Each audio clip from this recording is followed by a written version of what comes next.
Hi there, my name is Farah and welcome to my channel where today I'm talking about 90 Day Fiancé Season 8, Episode 5. It's Who's the Boss, honey?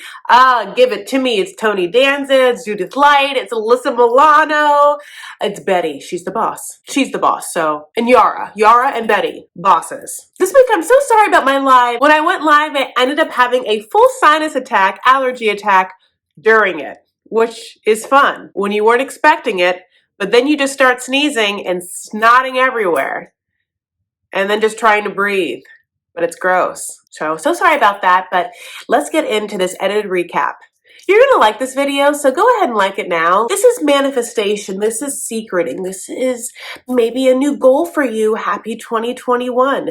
Go ahead, like this video. Just put out good vibes in the air. Or dislike it if you're that kind of pessimist, but you know. And subscribe if you haven't subscribed yet, because come on, it's free. Come on. I could use a little validation.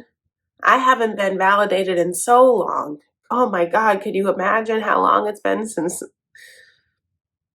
I felt anything besides full? Okay, first couple, Brandon and Julia. It's the next morning and Brandon's getting up to go to his, job, which is killing them pests, honey, getting rid of the critters. Going under the house, says no mask, honey, maskless, and just like breathing it all in. Now, this was the first night that Brandon and Julia had their own rooms, and they slept together anyway. Kids! But she has the good nature to sneak back into her room before he leaves, and then she gets up, honey, at her leisurely time, noon. It's Julia o'clock, everybody. In Russia, she dances until like 6 a.m. So like, wake up for lunch. I don't see a problem. Oh wait, you've been promised to this new family? Who expect you to work for them? Honey, like a beau. They thought they were getting a beau from Russia. Julie would come hoboing around, doing it all farmhand shit. And like, Julia's like, no, I'm a trainer and a dancer. I sleep until when I want to. But she gets out, honey. She has the memory of the egg thing. So she's like, I gotta get the egg out. Like, there's just one there. Like, how many do they need? There's a chicken right there, honey. She doesn't want to bother the chicken. She doesn't know if the chicken's making more eggs. You know whose egg that is? The chicken's. Julia knows that. Natalie knows that. Listen, if the chicken turns its back, honey, fine, snatch it. But I mean, we can come back when that chicken's gone. But Aspen comes in, honey, and Aspen's like, oh, hi, Julia.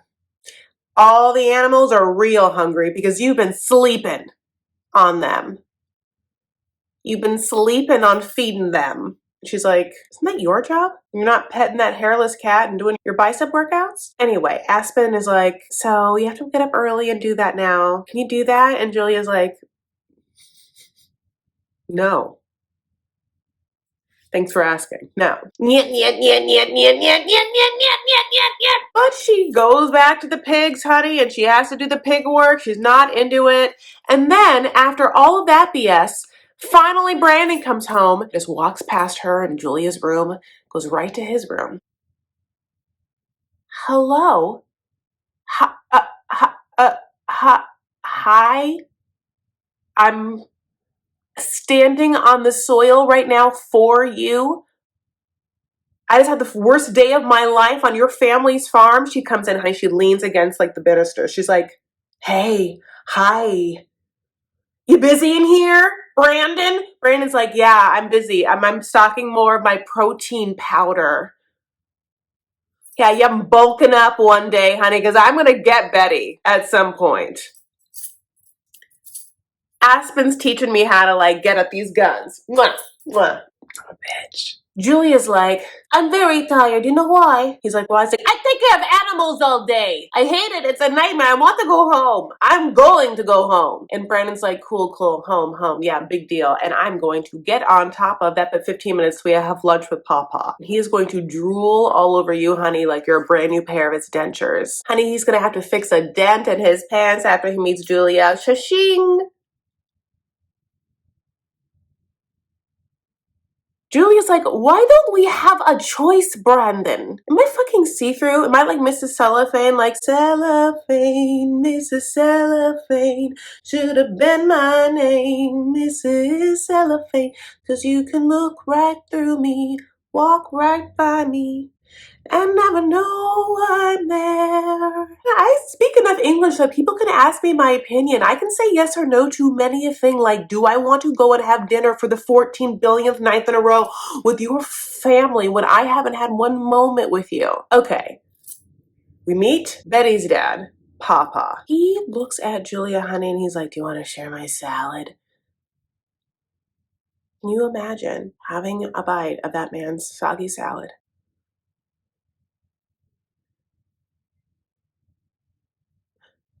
And then the papa off camera is like, I don't trust Julia. No. She just wants to use Brandon. And it's like, for what? For free farm training? Okay, so here's the craziest part. Then Betty is like, Julia, what's that? No, what's that? On your neck right there. I see it. Let me see what that is. Is that a bite? And then Brandon's like, I did it. He didn't notice that she's been wearing a turtleneck for the past 3 days straight. All I do is bite that neck. I think of breastfeeding sometimes with you, Mom, when I'm biting on her neck. First of all, Betty knew what it was. Of course Betty knew what it was. Why would you call something out if you thought it was like a blemish? You'd just be like, hey, Julie, if you got like a little bite or something, I have some anti-age cream. Like, no, that's not what it was. She knew exactly what it was. She called it out in front of all of those men in some sort of sick, twisted, some psychological, sexual horror film. Get out, Julia. Then the pawpaw of all people is like, stop embarrassing him. Then Brandon makes an announcement. They have picked a wedding date. When? May 9th, which is Mother's Day this year. The year, I don't know, 2020 or whatever it was. And Betty loses her brains. The audacity that you'd pick Mother's Day. It's Mother's Day. No, you pick another day. Oh, it's special to you? I don't care. It's Mother's Day. Just this 1 year, and then it won't be Mother's Day on May 9th for like another 7 years. It won't ever be a problem again. And we're basically in a pandemic, and like, I have one son. It's not a big ass deal, and it would still be a celebration, but it's not my birthday or anything. However, no. And Ron's right there with her. He's like, I wouldn't do it. Horrible decision. Betty has pussy pull on Ron. So after being pressed by Betty, Brandon finally says, if Julia wants the 9th, then I want the 9th. And Julia wants the 9th because it's the day of the first message that he sent to her after he just like FaceTimed his friend and then saw her dancing wherever the club that a friend and she was employed at the same time. And he's like, I mean, I still don't care either way. Obviously, I would never want to hurt you at all. My mom, like, I love you so much, you know, God bless, but this one, so.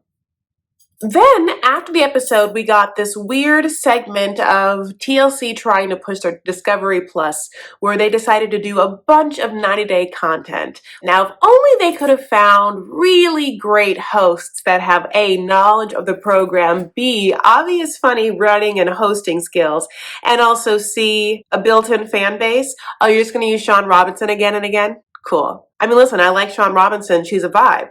She's one vibe, which is a professional lady woman reporting on 90 Day Fiancé. You're going to have a whole streaming platform. Not going to make any fun calls to any other fun YouTubers, I don't know, who are friends who can like hold down a show and like actually talk like friends do about this show. Is that what you're going to do? Sorry, do I sound thirsty? I was. Okay. Stephanie and Ryan, but Stephanie, because, you know, we don't even know if Ryan exists truly yet. I mean, he's neither here nor there. I mean, I guess they've met before, but you know what I'm saying? Like, we haven't met him. Why isn't there a camera on Ryan's family? Why haven't we met Harris and all of them yet? Like, we need to get there and get there fast. Like, what in the family de Chantal is happening over there? Okay, so Stephanie, back in the clinic with Stephanie. Stephanie is having some sort of consultation with her cousins. One cousin she's helped lose 60 pounds, and that cousin's pregnant. Another cousin coming in. And then also the medical assistant, Pam, honey. Pam, a recent ITT tech who's holding down this clinic of weight loss snake oil salesman foolery where they're just injecting who knows what in all of these women promising age reversal, when if you look at Stephanie, honey, she's gotten a facelift, not a neck lift, and that's why she looks the way she does. There's multiple chemicals, all I'm saying is behind them sleepy, droopy eyes. So I think that she should be a little more forthcoming in the comprehensive program that she is selling, pitching to women, promising some sort of youth and or skinny beauty. I am just really turned off by Stephanie's skin envy clinic. I have no envy for her skin. Definitely not her lifestyle, honey. Fina, you'll play whip to her goddamn cat every night. Okay? She starts to reveal some things about Ryan to her cousins. Chiefly, that she gives him money all the time. Especially during the coronavirus situation, basically pays for the whole family's rent and food. But also, this is where it gets even weirder and shadier than that even tarot card thing. I mean, this bitch, okay. So she calls her friend who has a resort there, and he does her a favor by hiring Ryan. Not really, though, because she pays his wages. Okay.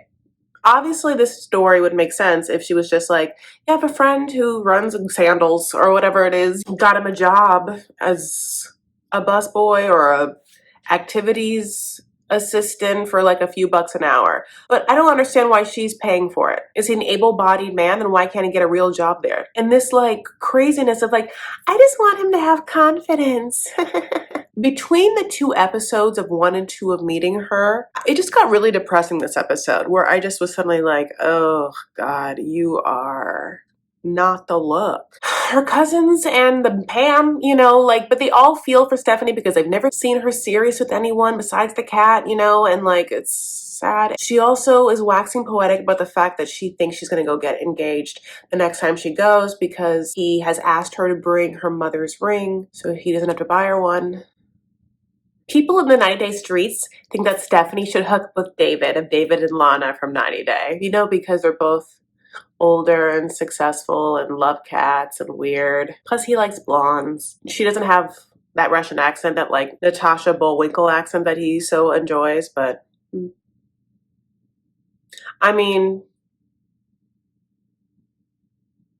Yara. Speak of the devil, why don't we get into it? Jovi and Yara. Okay, so ta-da, the rug has arrived. The precious rug, the white rug, furry white rug. It's Yara's rug. She got it. She's so excited. It's basically one of the shades of her hair. I mean, Yara's hair is like brown, and then the extensions start here. You can see them pieced underneath. They're so strange. Listen, if she's gonna want to be best friends with the Kardashians, honey, you gotta get some high quality extensions. If you can call New Orleans a dirty village, I can call them hair extensions ratty, and they are. Yara, however, you know I love you. Jovi, however, is drinking beer out of a camo Snuggie, so Jovi is droving it around. He concedes he likes the rug because, of course, the rug's better than anything Jovi's ever seen. And then Yara makes the wise and economical adult choice to call the apartment now an Asian-style shoeless apartment, a shoeless Joe apartment. Take the shoes off right at the door. Don't even worry about it. If you need to put a little stool there, you can so people can sit down. Sometimes people put a basket full of sockies, clean socks. Listen, I think it's fine to take some extra steps to keep your place super clean. Because it's true, your shoes are walking all over the earth. And in this COVID time, streets on streets, and where I'm stepping is where other people's from thousands of years stepped. I mean, literally and figuratively. Yara's like, take off them shoes. And Jovi's like, why? And she's like, because you walk on the street. We're in a major city. And then also just happens to be New Orleans. So there's everything on them streets. There's piss. He's like, no one pees on the streets. And that's a lie. Did you hear yourself say that? Jovi. Jovi. Bon Jovi. No one pees in the streets of New Orleans, honey.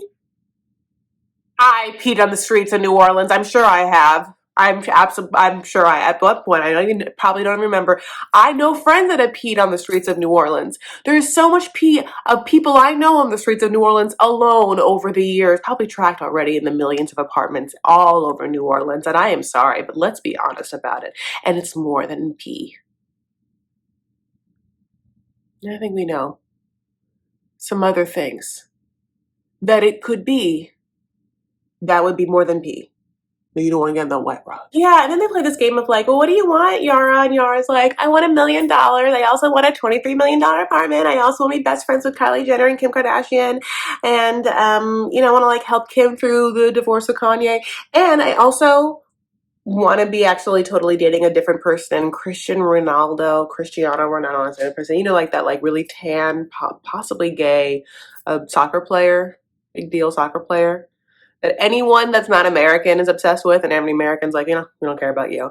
It's so funny to me, like, can you imagine being one of the world's biggest stars, but in one of the biggest countries involved in the media and like influence in consumerism, doesn't really care about you or know about you? I don't know, that makes me happy. Kind of like Kylie Minogue, or even Kylie Minogue's sister, because she has a sister who's also famous, but we don't, and he finds this laughable, and she's like, but I can't be friends with them because they live in Los Angeles and we live here. He's like, yeah, in the best place ever. Cabo drinking beer. And she's like, in a nasty village is what she calls New Orleans, which is not a nasty village. It's unfortunate that she feels that way. New Orleans is one of my favorite cities, hands down. She has such a negative and ignorant idea of it. It's so magical and culture-filled and sophisticated with the most beautiful architecture and the most intense and insane food scene, and like the music scene is, but what? How could you not love it? But it's like she's been there 2 weeks and has gone to Bourbon Street and a furniture store. No one's taken her to any of the good places. And she says it right here. She's like, I don't know if I am going to be happy with you because you aren't the type of man that wants to move up in the world like Yara does. Yara wants the best of all things, and she needs someone who's gonna like make the money for that and like wants that as well to work for that. And yeah, Jovi's not that. Not at all. I don't know why you thought he was. I don't understand these women that are like thinking they're gonna make mountains out of molehills. So Jovi does whatever he can. He has a secret in his back pocket, a tool that he's going to use to finally get Yara to be into it. And it's a new iPhone. And Yara's into it, super into it. And he takes her out to dinner, and he's riding high on that purchase. He's like, I got her the rug, I got her the iPhone. But then Yara has a trick up her sleeve, honey. And it's this horrible thing that happened in their relationship before that she still is harboring an incredible amount of resentment for, which is this. So we know that she lost a baby. It's a little confusing, but it feels like the way it went down was something like this. In Croatia, where they were visiting or vacationing, she, probably had something happen or bleeding or a pain, went to a doctor, and the doctor said that there was a problem with the pregnancy. Just was atypical in some way and wasn't going to be viable. And then she probably was presented some options at that point. This is not, of course, what I know to have happened in this particular case, but this is my guess, which is you can wait for the baby to pass naturally, which can happen over 2 weeks, and we don't quite know in what realm, or it might be painful, or it might not all get out, and there could be some complications, one. Number two, then you can take a pill and have it be like an expedited process. There might be cramps involved. And three, what could be considered an inpatient operation or procedure where they would have to get any of what is at that point an unviable pregnancy out of her so that she can remain healthy, depending on the state of affairs, and who knows really what they are. So this is where it gets confusing. They are presented with some options, and Jovi thinks that she's just going to go back home and deal with it in one of those many options. But at the same time, she loses her passport in Croatia, and he has to go to work, so he leaves. And she's like, how could you leave me? And you know what, Yara? You're right. Jovi knows it's shitty. He's like, I made some decisions at that time, and he is really fighting on whether he quite knew that she was going to have the procedure in Croatia, which ended up happening. And so, that is something you're right. Jovi's not ready for a child. No. Not at all. But even the way they want to raise the child is like, she does not want him to have that job. And he's like, my father had this job and I was raised right, so it doesn't make a difference.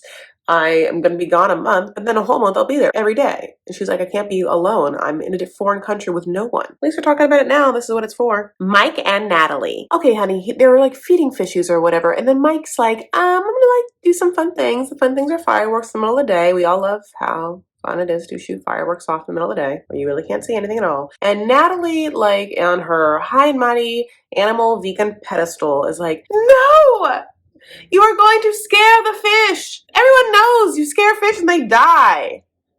Scared. Scaredy fishes. We all know that phrase, scaredy fishes.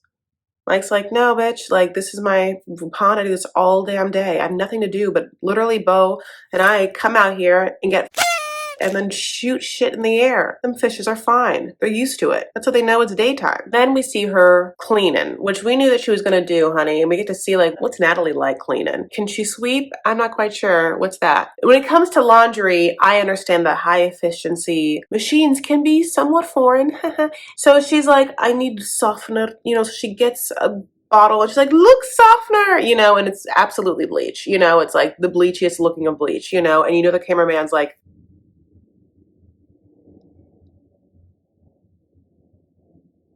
you just want to be like, girl, take it off and, you know, like, be like Brandon, honey, with them pesticides. Get all up in that bleach and smell it, and you'll see it's not softener. What is bleach? Honey, I'll tell you what bleach is. Girl, you know what bleach is. So then she has a conversation with for one of her friends, and like, you know, one of these friends are like would not move to the woods types people, and she's just like, it's not going great, it's not fun. Mike was shooting fireworks, and you know how everyone says, and it's the golden rule that fishes will get scared. And her friend's like, what? And Natalie, okay. No, but okay. This doesn't sound like a good report, Natalie. Should I expect you back in like a few days, Natalie? What's happening?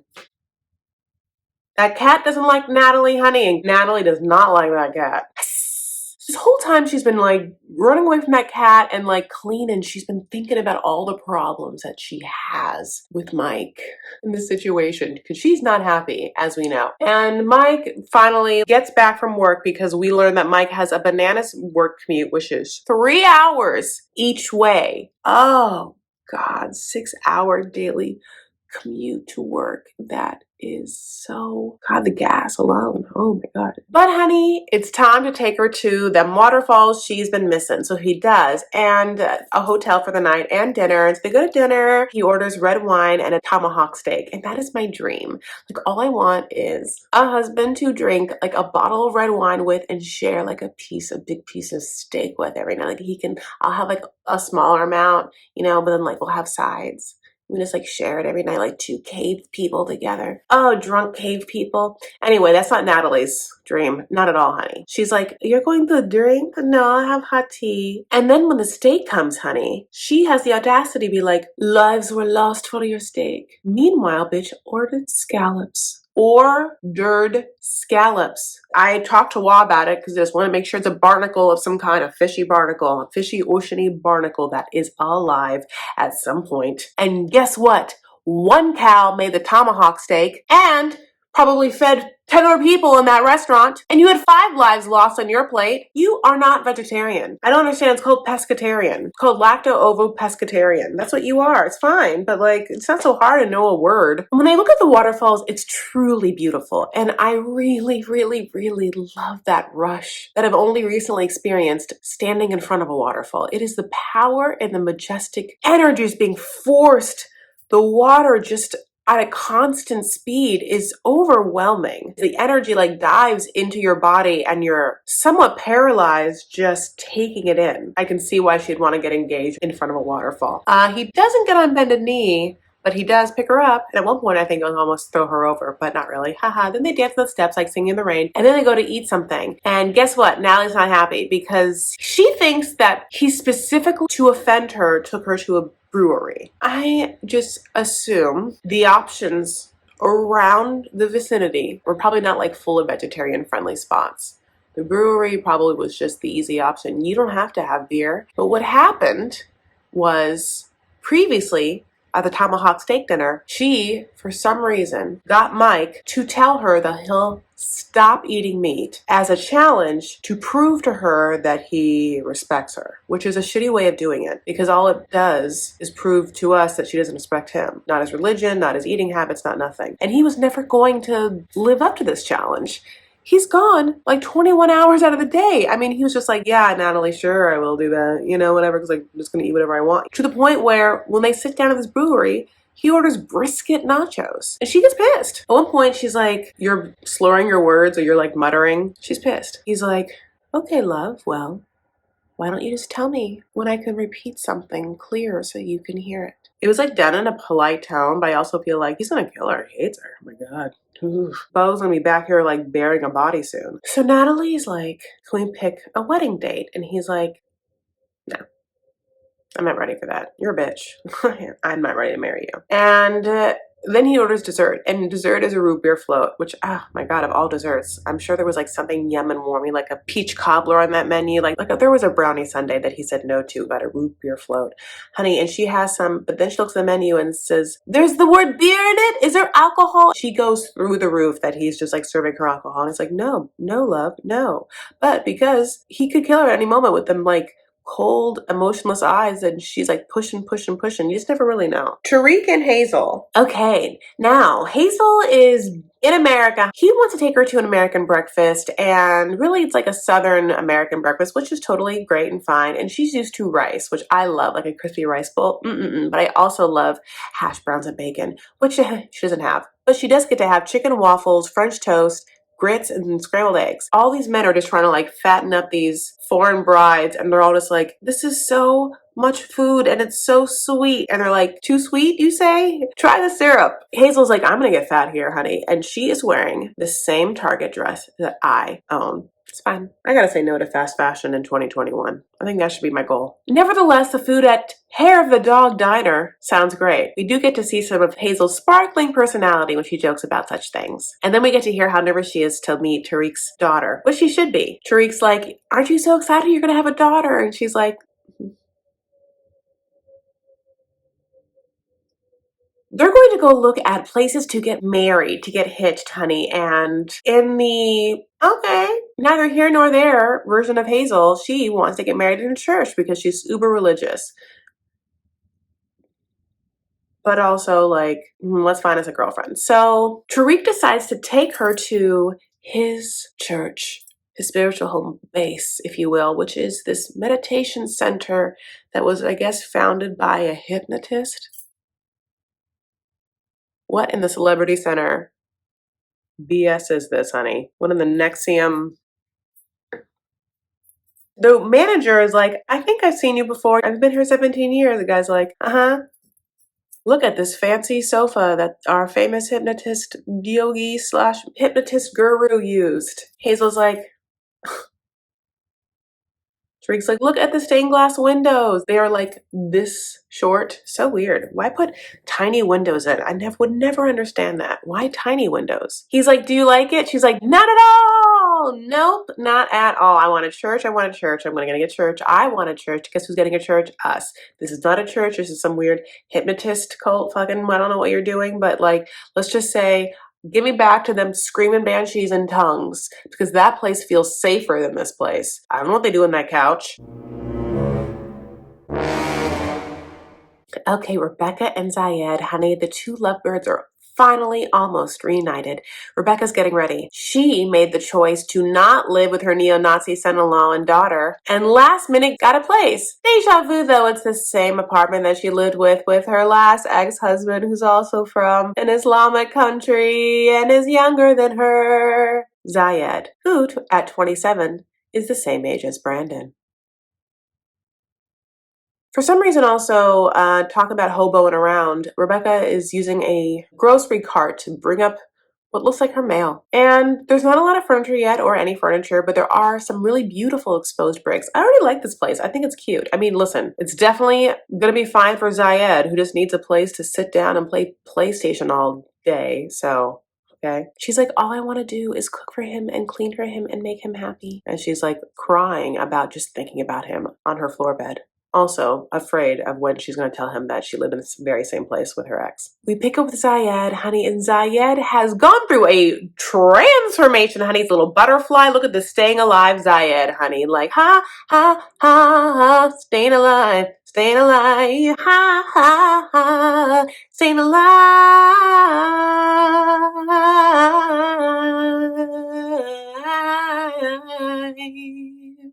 Oh, and try to stay alive while you travel during COVID. Honey, everyone comes to the airport, all of Zayed's family, and they just like all rush in like a sitcom, but like look up at the chart and is like, Or Frankfurt, you go to Germany, Frankfurt to do that. And then they just all start crying. They just like miss him so much. It's like, Dad, so he's like, I want to kiss you. He like, Zayed like takes a selfie with his mom, then a selfie with his dad. And then he's like, come in here, Mom. And he gets in a selfie with his mom and his dad. And then like, you know, Weem is right there like, huh? Is it that Weem's turn? You know, but like, no, it's never Weem's turn. You cat-eyed bitch. Honey, everyone is crying. Everyone loves Zayed so much. Like, this family, this beautiful family. Like, his mom is like praying. Everyone is just praying to God, please, please, God, take care of Zayed. All I want is for Zayed to be happy and to be taken care of, which is crazy. And that's exactly what Rebecca wants to do. I mean, I said this, he is literally leaving the arms and bosom of one woman whose only life goal is his utter happiness and is obsessively in love with him, right into the other arms of another old biddy who obsessively loves him and only wants his happiness. That's what Zayed gets. I mean, like, he must have done something good at some point. Well, that's it. That's all I have. Thank you so much for watching. I really appreciate it. I hope you have a beautiful 2021. I feel really good about it and think that there's a yin and yang to life. And so since that year was like that, then this year's going to be, it's like the pendulum is kind of like, you know, so that, right?